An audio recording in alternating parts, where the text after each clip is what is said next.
Hey, welcome into this edition of the GASOCast. We are live once again talking our spring championships. I am Ryan Massett at GASO Mass. We got Michael Timmons at iFilm Hoopers and at GASO Blue. Blues or Tucci. Thanks for tuning in today. Before we get started, let's do a little house cleaning. Recruiting Simplified newsletter drops tomorrow. We are going to be going live on a Cup of Hoops, sponsored by Synergy next. Blue and I will hop back on live. Acting Bad broadcast. I assume it's coming because Michael was talking about Island Boys all weekend. Yep. The GASO Fest break coming at you Friday. If you're not a member of the GASO Fest break, it's $3 a month, and we talk about it's player centric. We talk about just names. We give a lot of analysis. Our MVP of the weekend. What else? What else do we All talk about there? Our all tournament so teams. so yeah, we have the summer preview all tournament teams out now. Friday we'll have our spring championships all GASO teams.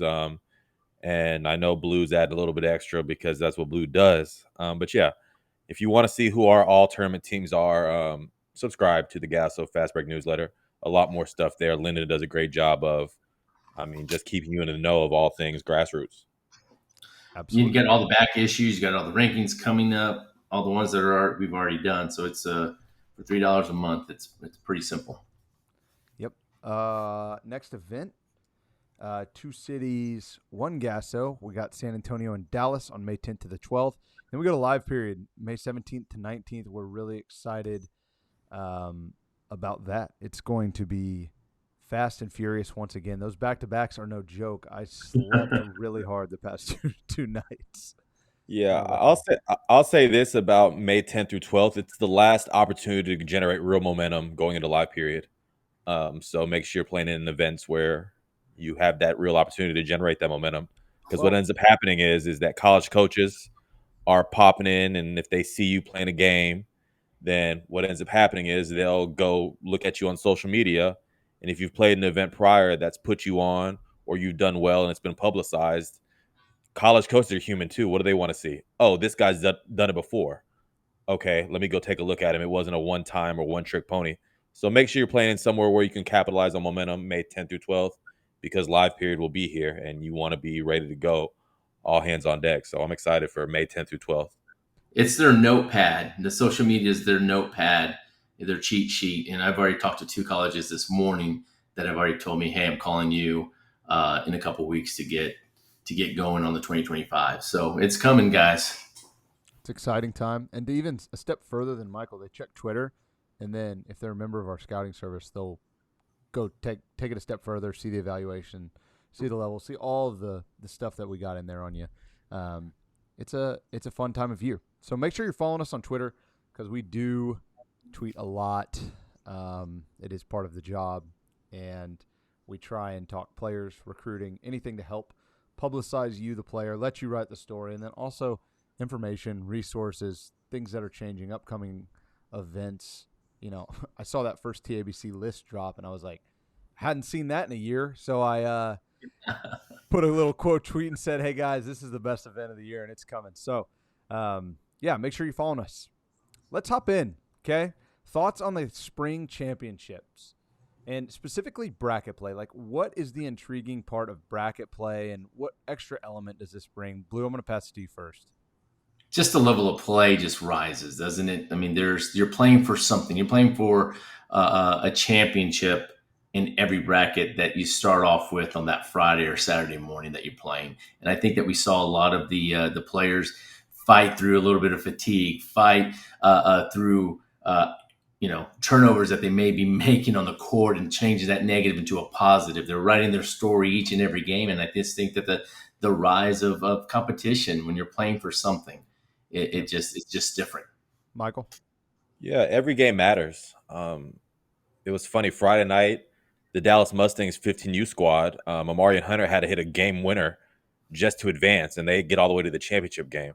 So there's a lot of ebbs and flows. Teams, popped up to a championship.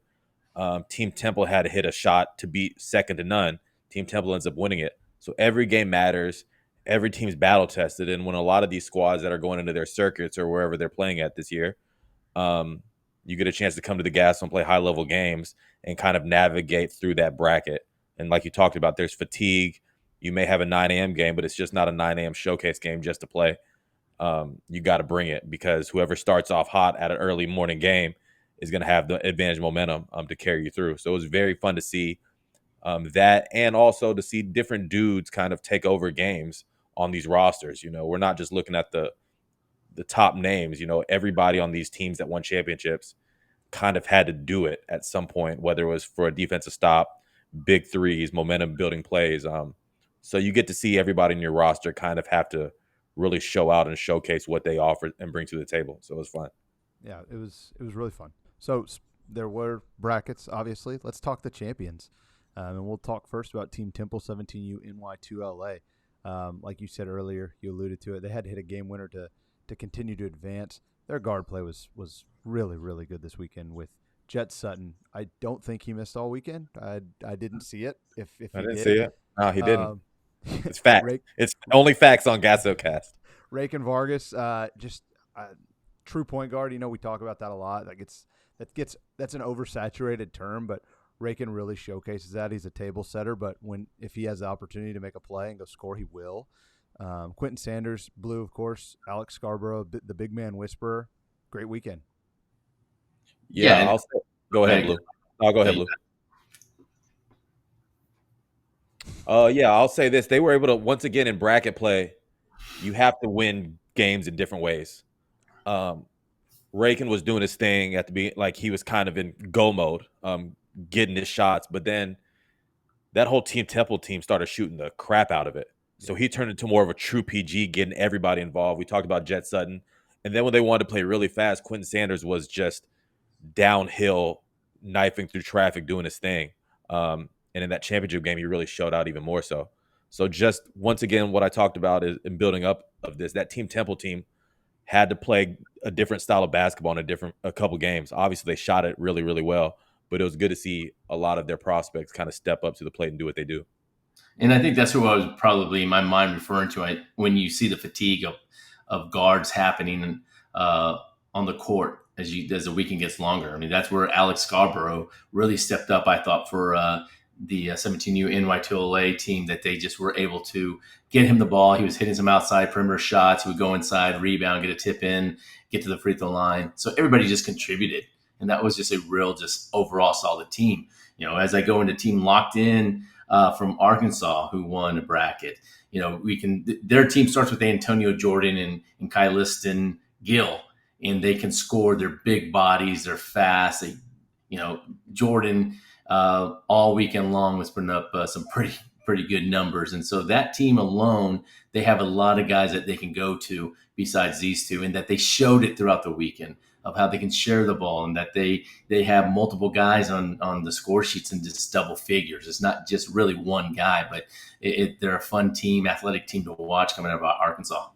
Yeah, so with them, spoiler, Antonio Jordan will be mentioned pretty heavily in our GASO Fast Break newsletter when it's time to put out all GASO teams. Just unbelievable performance. One of those guys that I'm excited for live period because at 6'7", the frame, the athleticism, the scoring inside, the way he runs in transition, he's just a dude. And in that championship game, it was a back and forth matchup versus Dallas Mustangs 15U, and Colliston Gill really sparked that squad from that championship game. The guard was getting everywhere he wanted, finishing through and ones. And for a team like Locked In that plays off a lot of energy and emotion, he was kind of that force that kind of got them into that game where they wanted to feed off each other. And they kind of played with that, I'm sure, just that Arkansas toughness that they brought down there, and they got the job done. So shout out to Team Locked In. Yeah, one thing also, when you really watch and kind of dig in to watch the team, they're not shooting a lot of perimeter three-pointers. They're not going behind the arc. They're racing you down the court, and they're beating you. There was one game that I know I was watching that they go out there and hit one three-pointer the entire game, but they won by like double digits. And so that's just fun basketball sometimes, when you just see the streaks of players going up and down the court, just looking, just tireless energy, and Team Locked In was just that. Facts. Moving on here to Triumph 16UA Rise. They defeated GPS West Texas 16U, a really tough team. We'll have more to say about them later. But zooming in specifically on the Triumph guard play. Tyson Hurd, just one of the best scorers in the 26 class. Joseph Ballard, my first time really sitting down and watching him. 6'7" shooter, long, rangy. Avery Webb defending. I mean, that guy, he doesn't have a lot of weaknesses in his game. Dribble, pass, shoot, defend, everything. Jeremiah Williams made plays off the bench, and Trey Daniels was just getting up and people and guarding him or guarding them. I was very, very impressed with this group's just guard play, top to bottom. Just roll another one in. And they just never lost anything at any point in the game. It didn't matter which of these 5 guards. Braden Givens off the bench as well. Another Dante Brown. Like I literally know 7 or 8 of their guards. And every time they rolled something in, it didn't feel like they lost anything. And that's a really good recipe for winning. Yeah, what I love, Mass, I like when you do that because I know you're not looking at anything right now. You're just starting reeling off names, and it's crazy how you're able to do that with all the teams in Texas. But yeah, every time we're just kind of looking at a game, it was somebody new. Avery Webb had his big game. Shout out to Ani, called me on Tyson Hurd, or he was like, "How's he playing?" I'm like, "Yeah, he's doing." He's like, "Good," because there's a lot of coaches that are starting to sniff around on him, and he played up to it. Just what I loved about them is that they play good basketball, but then they have the guards to if they find one advantage offensively, they're able to get by you or hit a wide open shot, and it's just up and down the board. One of those teams when they go to play on the UA Rise, I expect really big things from them. So hell of a weekend, and that championship game was really, really good against GPS West Texas. One thing that they do well too is close out games. I mean, they had some close ones throughout the weekend out of their bracket. I know that they had to fight through some teams there to continue to advance. They won by double digits in their championship game against GPS, but they were having to finish, and that's really good. Yep. And that's really good for a team leading going into any weekend of a shoe circuit or of a GASO. When you can learn how to finish, you're going to win a lot of games. Well-coached group. Let's go to another well-coached group. AP Elite, our boy Timmons, Max George, one of the best unsigned seniors left in the state of Texas. This guy, what did I say? He's like a fine wine. He gets better with age. Like, he is so nice. If you haven't watched Max George, he just has great feel, IQ, can score it from anywhere. And he was great this weekend again. Hey, yeah, I was standing next to Timmons, and Timmons is filming on the Dallas Mustangs team with the second shot. He looks over, he goes, "That's a senior I'm advocating for that kick because I know he's going to show up and he's going to get it done." And Max George did. Yeah, it's funny because I sent OA to go cover some games Friday night all over the place. I'm like, "Hey, Green 3, Max George is here. He's one of those fun buckets to watch." And OA came back and was like, he was dropping dimes and running the point guard show. I'm like, oh, he wasn't doing all the stuff that I kind of told you that he was going to do, the crazy shot making. He's like, no, not really. And then fast forward to Saturday, he was like, oh, there it is. So the fact that Max George is playing on the ball, making everybody better was big time. And then Jaquez Calhoun in that championship game was really, really good. Just a poised playmaker, shoots the 3, mixes it up, offensive rebounds from the guard and wing position. Just anytime they needed some stability, Calhoun was there to kind of just do everything that was needed to make winning plays. So shout out to that AP Elite team, a team full of a lot of unsigned seniors that are college level basketball players, and they asserted themselves down the stretch to win their bracket. All right, the GASO Wave, first timers in the 2024 season at the GASO. This is a fun segment because we just get to dote on some teams that we hadn't seen before. It's fresh guys for us, and we get to talk about them. So, Michael, I'm gonna pass this one off to you first. Yeah, so I did my research prior. The 70/70 Athletics Club out of Colorado. I saw some great things in some of their other events. And I'll start by saying this. That's what ends up happening when you play in events where you're advocated for and you're promoted in-house. Because somebody like me that's looking to see what this Colorado team's all about, they played in some events prior to ours where I kind of got some names, saw what they were doing. I'm great on social media. And one of those guys, I saw the stats he was putting up, and he came to GASO and did his thing. Bryce Real, one of the best shooters in the gym, man. Went crazy. And right away, that sets the tone from like, okay, I know what this team's about. And they lost their first game, but then after that, like they settled in. You could see kind of the formula for success. J-Twan Mike, one of those downhill guards that was finishing well. He didn't need much with that first step. He had to go by people. Matthew Bennett was another one I liked. Just a complete team to where I see why they came to GASO, winning an event prior to playing in our event. They just well-coached team, execute the right way. One of those teams that I just a very pleasure to watch, and they came and handled business in Dallas. Blue. I'll start off here with the Houston Defenders. I believe it's David Mercer and then Matthew Bingham. And Skylar Holt. I'm going to throw in there Skylar Holt because that dude tried to break our rims 3 times. He was about to give me the coronary because I was going to have to go figure out how to fix a rim. Oh, Jackson Marburger could. Yeah, we'd call him up. So the Defenders stepped out there, hadn't seen them, of course, until this weekend, and they were hard nosed. They had their athletes out there, but they were ready to battle and just mix it up. And, Mercer was out there scoring buckets. I liked what Matthew Bingham had inside a little bit, just a little bit of bounce with the rebound ability, and he was going to go on the other side and defend. And so, they can get up and down with anybody, and they were playing some tough games themselves and having to go down to the wire, and it's they made it. I can't wait to see them again, and they're coming to College Station.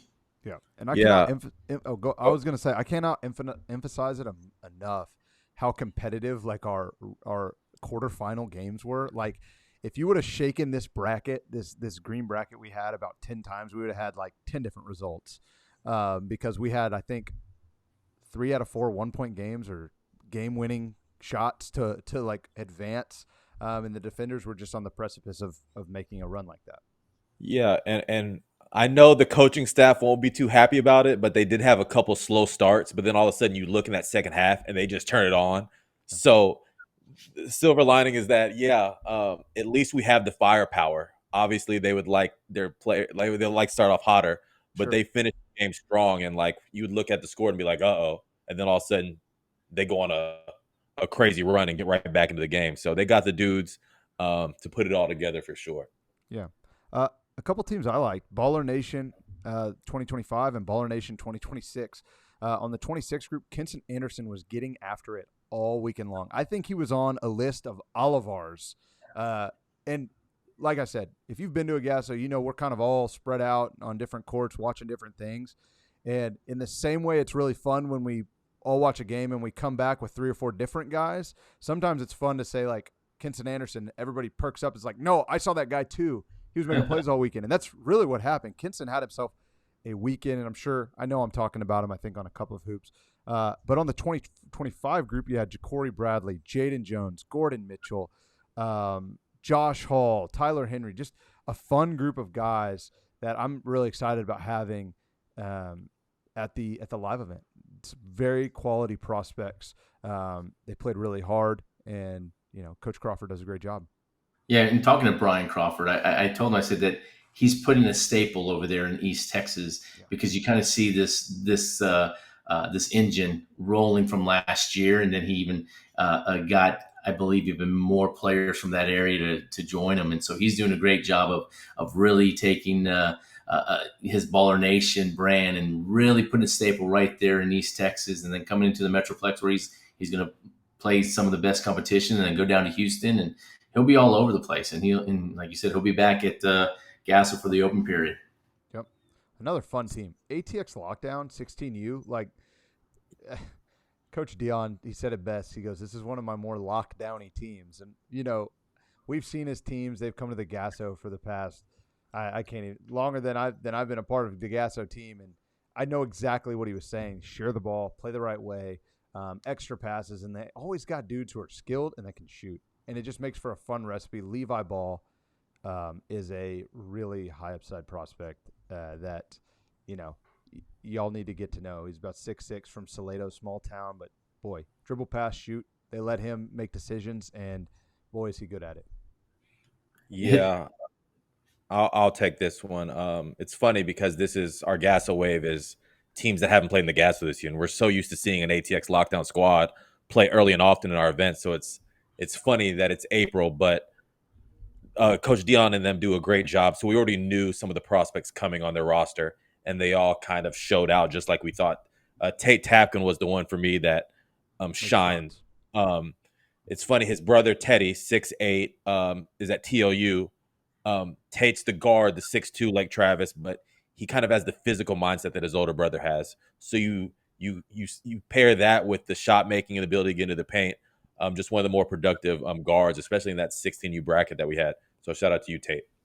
Yeah, Tate was just a ball of fire. Every time you look up, he's in the mix of just being in the middle of the play, and it's just like, man, this guy's going to throw his body around. Levi. I had been talking to Derek Dion, and he was, just getting ready to bring him to the GASO, and he really wanted all of us to get our eyes on him. And like you said, Mass, the pass dribble shoot, and you even talked to me about this. Like, it's not about just his scoring ability. He can get the ball up the court very fast. I'm talking about with the pass. He can see the floor. He's able to create the separation as being 6'6" to catch and shoot.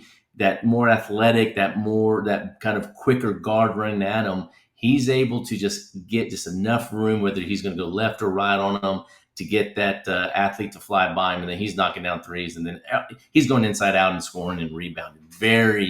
I'm very intrigued of like what's the next steps for him as we continue to watch him. Absolutely. Let's move into some GASO momentum generators. These are guys who just kind of made a statement this weekend, and I'm going to start. I'm gonna tip this one off with Hunter McNelms, DC Kings singer. They've done a great job of on social media. Like, I knew who this kid was going in, and I know he had put up some gaudy numbers because he had 1,000-point season. I think I talked about his 1,000-point when we started doing that in November, and then by January, like, it felt like we were on 1,500, and I was like, is this dude gonna get to 2,000 by the end of February? But everything that I was seeing on social media, because they were always tagging me and pinging me, and I was watching this kid, everything I saw on social media translated. This guy's 6'3" guard, can create space. He knows how to get to the foul line. I think, sometimes people consider that like a luck skill, and the guys who have a knack for it, PJ Haggerty, like these guys, it's like they just naturally know how to get to the foul line. I think McNelms has this gene. And he was fun to watch. He had 8 points in the first 3 minutes of that first game, and I was like, man, he got to the foul line 4 times. It was awesome.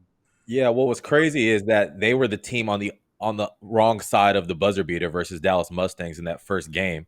But the rest of the weekend, I mean, they were dominated. And I will say this, I feel bad because he was playing above the rim, and I wanted to get a couple of his dunks, but every time he was on one court, it was just bad luck on my side. So Mr. Nelms, I got you going forward because I know you was on that rim all weekend long. It just iFilm Hoopers didn't get it. So in my mind, you just not really on that rim yet. So you get an iFilm Hoopers dunk. But yeah, very impressive performance for that whole DC King squad. Hey, on the first night, he had 5 college coaches looking at him. Yeah, that's just. I think that's a testament to a lot of things. He's a really good player, but the way he's like his program does a great job of publicizing him. I just want to give a shout out here because it's really well done, because everything that he does, like, I saw it all, like, in person. And me and Blue always talk about this when we talk about on a Cup of Hoops.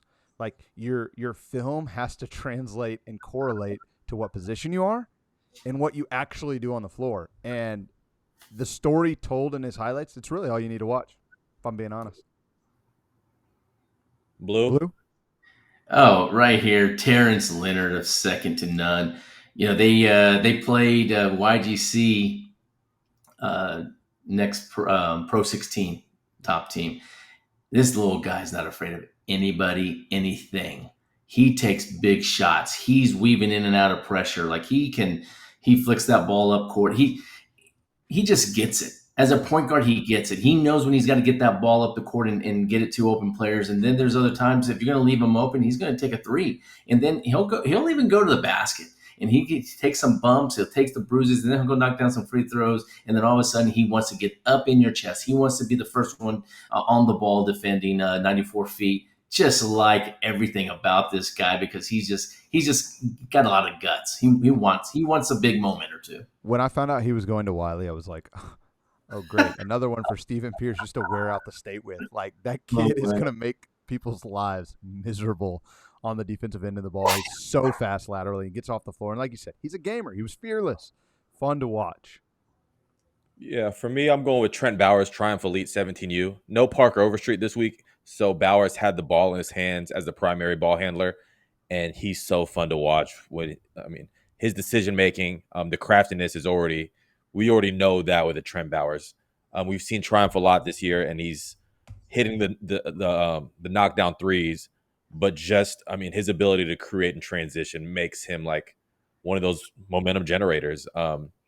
If I was looking for some more things I want to see out of him, he checked those boxes off this weekend. Just the pick and roll, making the extra pass, just doing all those things, leading that team that has a lot of mouths to feed, and I think he did a great job to do that. Quick anecdote on Trent, like he may have been one of the hottest names in the building. Like I had college coaches walk by me and be like, Trent Bowers. I'm like, yeah, he's a dude. And it's good for sometimes these guys to showcase all the different roles they play, and he can legitimately play both on and off the ball. He's a great decision maker. That's a fun one. I'm gonna head. Wait, hold on. The last thing I'll say is he also has a really good gait to him. Which what I mean by that is like it's not too cool, but he knows he's a dude. Sometimes guys do it and they're not dudes. When he scores and gets back, there's a little swag to him. So He's got that some bodes edge. well. Yeah. He plays with a little edge. I'm going to go out west here. TK Taylor, GPS, West Texas 16. This guy. Oh, college coaches, if you're listening right now, get on this one early. He can get off the floor. He can shoot. He's incredible in transition. He has the frame to really be a gaudy defender. Coach Jackson and them do such a great job, and they have this persona of toughness and playing hard, and then you match it with the finesse of TK Taylor. Look out. Just look out. Yeah, he's always in the mix for everything too, isn't he? I mean, he'll go inside out. He has a sweet little jumper that he hits from about 12 feet. He's going to rebound and get to the basket. Just overall game is unbelievable. Jaden Jones for Lone Star Elite. Yeah, Darius Coleman does a great job of like going to games, picking up these players that are just going to play hard for him. Look at his team last year when he had a multiple Plano East guys. He was smart enough to go get some winners, and he does that. Plano East, yeah, yeah. And so he gets Jaden Jones. He's just this great looking athlete, plays off the bounce, can score from multiple spots on the floor. I mean, he helps this team win, and he just on both sides of the ball, he's going to get after it. And that's kind of like a Darius Coleman type of guy. And you can just watching him and seeing his game. Jaden Jones is going to continue to get better.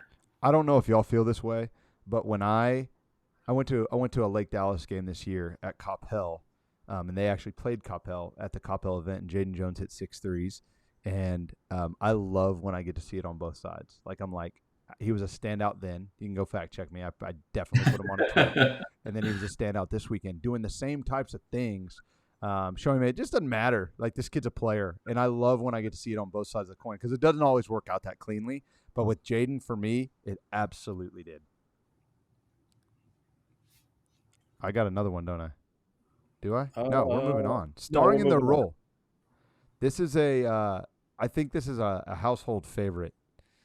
We want to talk about, the highest, the best players of the weekend, the highest point scorers, everything like that. But when we say starring in their role, it's like you may have been the assist man, you may have been the deflection guy, just anything that stood out to us on the basketball court. And Blue, I'm going to pass this one to you to start. Derek Holman of Dallas Mustang 17U from Hawkins, I believe. Is it Hawkins out in East Texas? Yeah, he had his moments of like big games of 16 points or 18 points, I believe, in at least one. But he started in his role for me because he was their legit big right there to go get the rebounds, have to battle inside, run the floor. I thought that even when he was not in a play, he made himself relevant.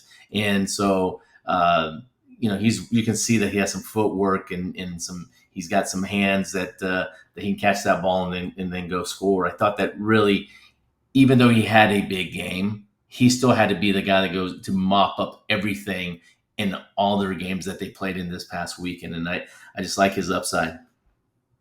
Mike? Yeah, for me, Zachary Thompson of Gold Boys. Gold Boys have been one of those GASO squads this year that won our King of the Court, have played the shoe teams when the shoe teams have been around, and they just always produce. And this week, Zachary Thompson did actually like take the scoring load. Shifty guard out of North Forney, gets downhill, hits open shots.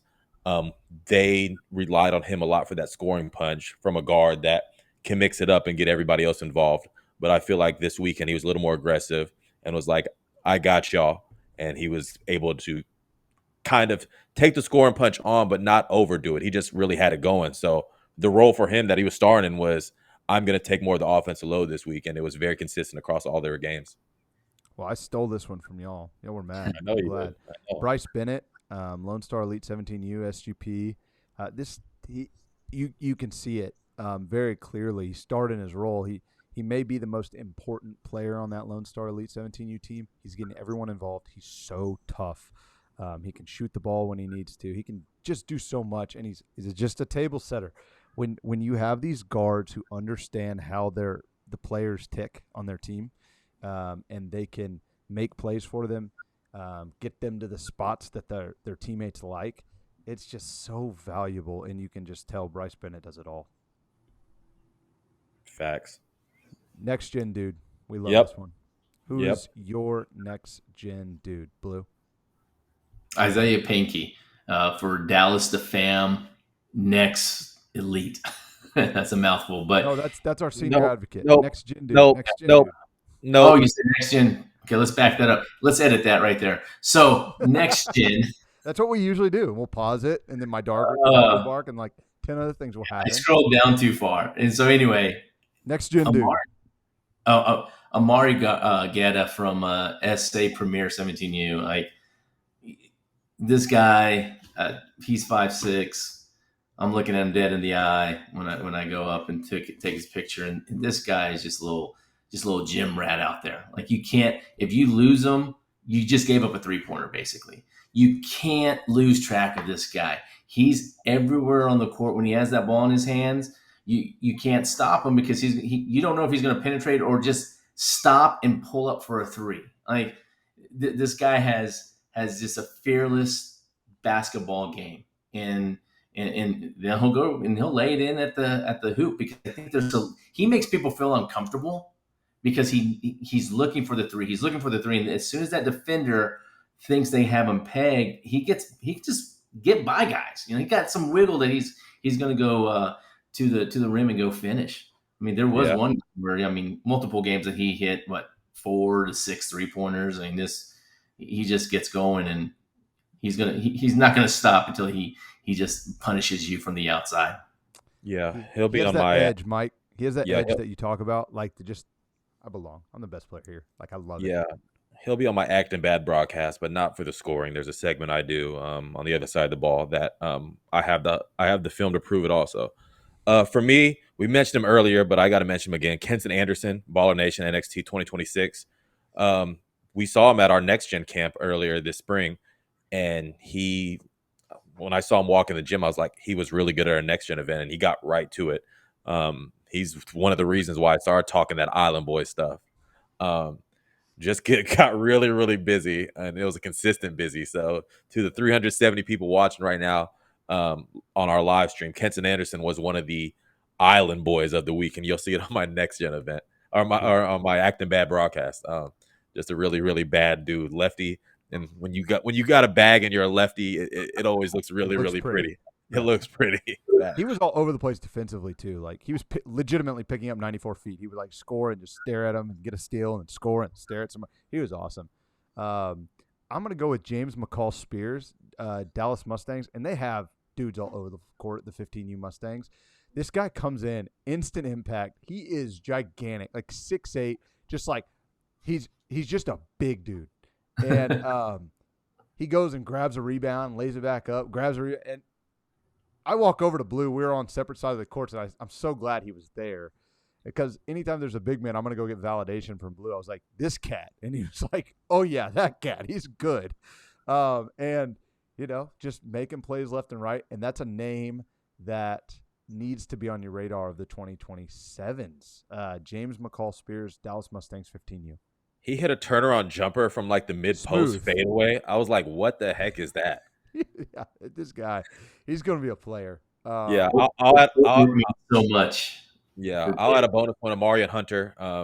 Oh yeah, Just killer. because we didn't want to do two Dallas Mustangs, but just an absolute killer. I mean, when you're going to be looking at the top of that 2027 class, I mean, you're not going to have to look far for his name. Just an absolute certified dude.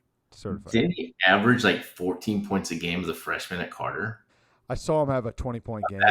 Yeah, I saw him have a 20-point game, and it was very efficient. You know, with the Mustangs group, he has the ball in his hands much more. Obviously, with Carter last year, this was perfect. Senior advocate.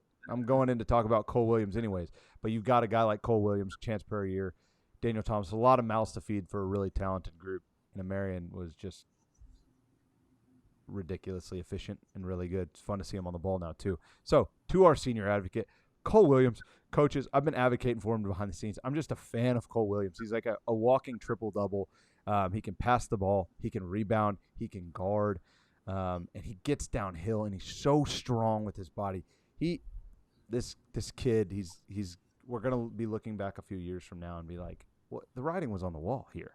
And Cole's just a dude. I just love watching him. I love the way he moves. I love the way he defends. And somebody needs to take their shot on Cole. Yeah, for me, David Johnson, 409 Wildcats from Beaumont United. Seems like a pretty good high school, huh? That 409 Wildcats gets all the way to the championship game. And at 6'6", David Johnson is just wired different. He wants to play above the rim. He wants to just run and run and run and run and run. Great out of the pick and roll. Knew kind of when to slip or set hard screens. He just kind of knew what was going on. And that's one thing that stood out. Because there's a lot of athletic guys, but he knows how to play without the ball. He's going to run straight down the middle of the paint. And he was on that rim, one of my on that rim candidates. I need to start doing that in the Active Ed broadcast. On that rim candidates. Full of energy, nonstop. Everywhere. I mean, he was trying to dunk on his own teammates. I'm like, let them get an offensive rebound at some point, big dog. He was out of control. But yeah, he was really good, and I want to shout him out. I wish y'all could see who was calling me as you said, senior advocate, because this college coach I'm going to call back. I guarantee you I'm going to have to talk about all three of these guys. He's probably either tuning in live right now. Blue, wait. You talk to college coaches? Why don't you tweet that you do it?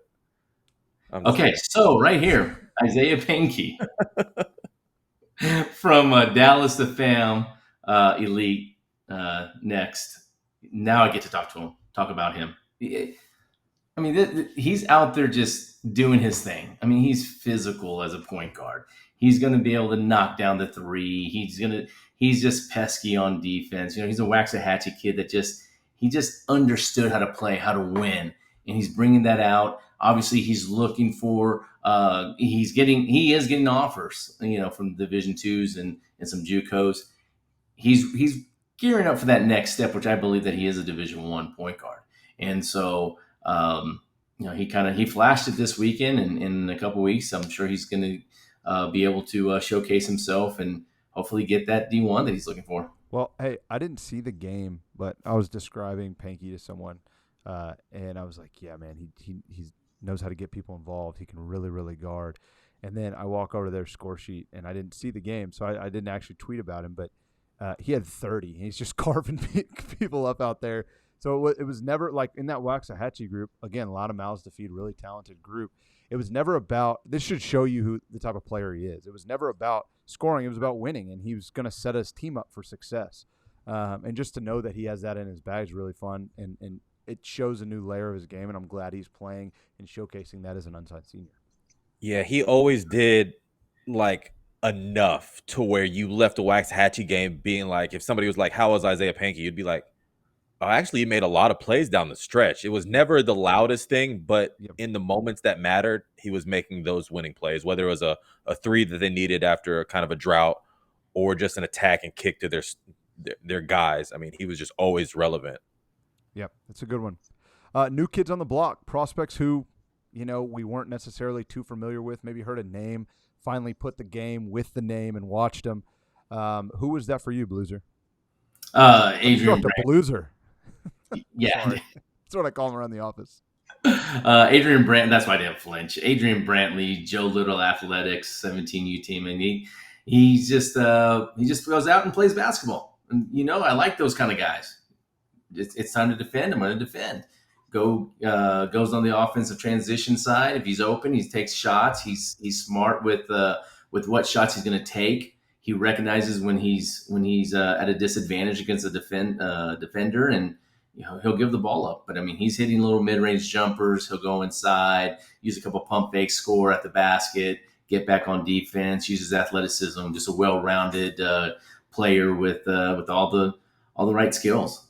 So, Michael, before you go, I'm going to throw this out there. Dallas Showtime was the team, they're 17U, where we all watched them at separate times of the weekend and each said like 2 or 3 different names. And Tim was involved in this too, where we were like, yeah, I like that guy. And you're like, no, I like this guy. And funny enough, New Kids on the Block, we both have one. So go, Mike. Yeah, and Josh Kaga of Dallas Showtime, Byron Nelson. The great thing we talked about in bracket play is when you have these high-level matchups, everybody's going to kind of assert themselves at some point throughout the weekend. That's why we have two names from Dallas Showtime here. But he glides. Like, he just goes by people. And, like, there might be 3 people in the paint, and he makes contact with none of them. He's just at the rim. Not to mention the game winner that he hit to send them an advance or to send it to overtime for that Dallas Showtime team. Just one of those prospects that I fell in love with every single game. He added a layer to his game on the next game, advancing the bracket, and the next game. So just one of those prospects at 6'3", just gets it done.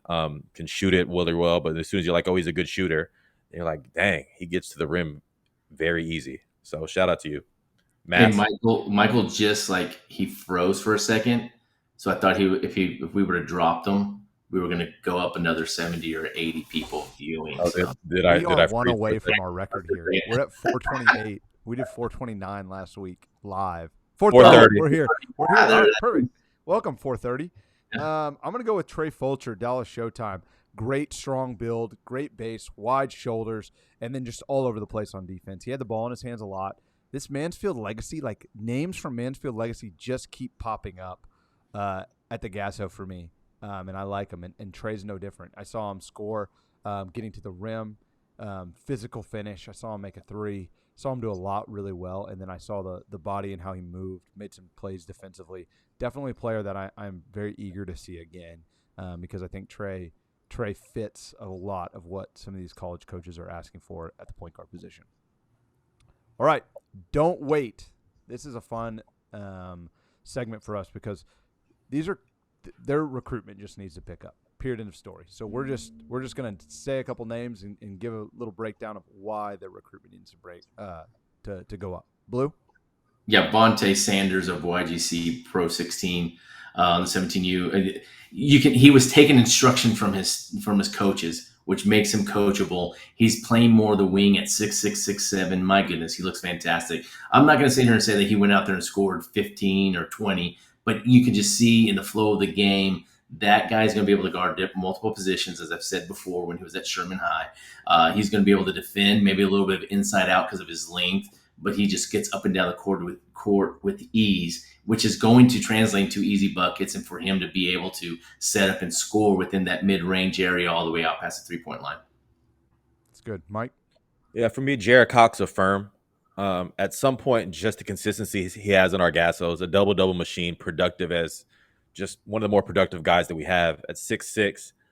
When my videographers are like, hey, I can probably go get a dunk from Jared Cox if you want one, tells me that he's another candidate. Doing it a lot. He's doing a lot. He's on that rim. Physical. And just when they keep coming to these GASOs, they keep doing this thing. So I put him on college coaches this weekend, and they came back and they're like, yeah, exactly what you said he was. He did it. And I'm like, did he do this? Yep. Did he do that? Yep. He's just so physical, and like he's one of those guys that live period's coming around, and I think a lot of coaches are starting to hear his name and they're going to come check him out. Rightfully so. You and I had a chat off camera at the GASO, and you were like, Jared Cox, nice, and I was like, yeah, he's very good. He can pass, and right when I see, he made me look so good. Right when they threw it inside, he threw it right back outside across the court for a 3, and I was just like, and then he did a drop step dunk, and we were like, yeah, this is a player right here. Jared Cox absolutely needs to be on radars. I'm going to go with Antoine Shannon. like Shannon twins. I guess I could just say both of them. They just compete. They have the minds or the headspace to compete in college athletics. They are not afraid of anyone. They're going to go at everyone. They're going to defend. And then once they get going on the offensive end, it's really, really fun. These two are going to kill it at Allen next year. And I am so excited to see their recruitment continue to build because they are deserving of it. Yeah, that second to none team, like especially when we have the shoe teams here, like the second to none squad, we can put them against anybody. Anybody. Like they played that. I mean, that YGC second to none games on YouTube now on TechSoups TV. Go take a look because it validates exactly what you just said, Mass. The pace was frantic, and you can really see who belongs and who doesn't when sometimes the speed picks up and the decision making is like instantaneous. And I think YGC ended up winning by 11, but it was a phenomenal game. Yeah, Green 3 over there. You had all the fans kind of packed in over there. Really, really fun environment. Yeah, it was fun. Everybody's on top of each other. When you got it right. You know when you got it right is when Kevin Saunders was like before the game. He goes, "This is the kind of game we need. They're going to make us work," and they did, and it worked out for both teams. I mean that's the satisfying part. It doesn't matter to me who wins or loses, but they both got out of that game what they needed. Now we've been here 46 minutes, and we're going to keep it rolling, but we are going to speed it up here. We're going to go rapid fire for these last 3 sections, and I'm just going to ask you, okay, a backcourt or a front court that you loved this weekend, Blue? Christian Chambers, Sam Mosqueda from Team Temple 16U, NY2LA. It was Fiesta this past weekend in San Antonio. So you rolled the R's twice today. Getta. Did I? Yeah, you did. You're killing it, man. Rosetta Stone is coming in handy. That might be an old school reference. I don't know. Anyway, these two guys right here. There's something about Christian Chambers that you watch. I mean, just his athleticism is what flows up on the court in that length. And he's still raw, but he does the little things of having to go contest a shot or get a deflection. He'll go inside and mix it up. Mosqueda will go. He's more kind of back to the basket. A good face-up game. Going to look to score, and then of course rebound and get up and down the floor in either way of transition. And so very promising prospects here as they continue to move forward with that 16U NY2LA. Michael? Yeah, for me, that San Antonio Premier backcourt of Josiah Sanders and Amari Guerrero, I'm not playing that game that you're playing, Blue. I'm not doing it. Josiah was one of those guys that, I mean, when you're looking at who was coming, he was one of the prospects I was most intrigued to see. Again, I didn't see him much at Sotomayor this past high school year, but those two right there, an explosive San Antonio Premier team that scores it with anybody. They're another team that played YGC Sunday, and it was like 3-point game at halftime. All their guys can go, and these two work really, really well together. Blue, you talked about Amari earlier on. But Josiah, the more games they played, the more his productivity picked up, able to hit from the mid-range, able to get into the paint and do everything. So both of those guys stock rise for me that I was really excited about. Yeah, I'm just going to go with a backcourt that I'm just a fan of. Tim Perez, Cash Gardner, Jet McCaslin, GPS West Texas 17U. These cats can all fill it up. They got tons of guards everywhere that just make plays, and it's simple as that. You've heard us talk about these guys, but Tim Perez in particular was good this weekend, and I love watching him. Cats that shoot it, you're always going to catch my attention. That's just what it is. Underrated guards, okay? That explains it enough. Blue, who's your underrated guard? I mean, Noah Mallory. I mean, yes, he has some Division IIs, but he's a legit Division I. Nobody come throw rocks at me at the D2 level. But the thing is that we've talked about him. How many times here, Mass? We have him ranked fairly high in the 30s. Yeah, he's probably going to be in the 30s. He's 40. College coaches, you're not going to be disappointed. There won't be a single person that calls me that I'm going to tell to go watch him that's going to come back and say, "Oh no, you were wrong." I just think that there's so much upside there. So much. I'll go with Devin Brown. Team Temple. He's at Pearland. I actually saw him playing for Pearland Dawson as a freshman on varsity. Wrote his name down. I hadn't seen him since. Saw him this weekend. He goes for 30, and thought he was Really, really good. Long, rangy athlete, gets downhill, knows how to play. Yeah, for me, Dylan Dotson, 409 Wolfpack. Once again, you're getting the bump for getting to the championship game in the bracket. Just love the build out of this kid. I was breaking down some footage, and one flexing on him. I like that type of stuff. Got another and one in the short corner turnaround jumper and one just has it, and you can just tell when a guy like that, the confidence he plays with, the strength and physicality inside the paint, really showed out this weekend. Need a shooter? Everybody, pick a couple. Michael, I want to go. I want to go first. You stole him from me. Yeah, because this one make Enrique Torres.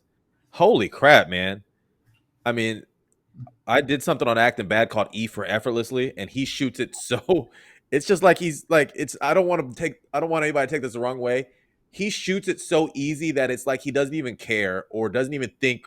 Doesn't matter if it's going in or not. He's just letting it go, and they all were going in. Real confidence, real confidence. Like here's something though. When I was watching him kind of throughout, when I first saw them play that day, and I've seen Amari play, but he was hitting the threes early. I go, that's not Amari. Where is he? Like he showed up later, but I'm just saying, Enrique was just awesome, wasn't he?